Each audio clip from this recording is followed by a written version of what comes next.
In today's video, I'll teach you how to fix Messenger dark mode not working on Android. So first of all, what you can do is simply try checking the app settings. For that, open the Messenger on your device. You can see over here Messenger has been opened.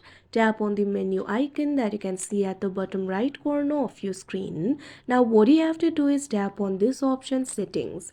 After that, you'll be able to access the settings over here. Tap on this option dark mode that you can see at first. After you do that, tap on this option on. Now you can see over here dark mode will be enabled. If this process does not work for you, what you can do is simply tap on this option system.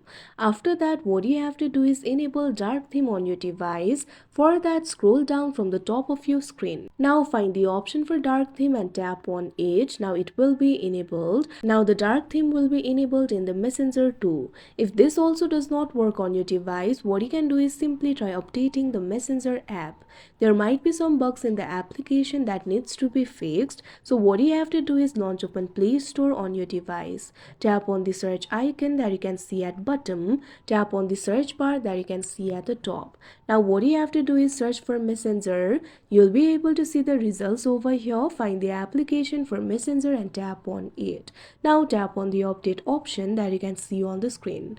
Now what you have to do is wait for a while. Now after a while, you can see over here Messenger will be updated. After that, try opening the Messenger and enabling the dark mode. Your problem should be fixed now. If the problem is still not fixed, tap on the uninstall option that you can see on the screen. Now tap on the uninstall option again and the app will be uninstalled.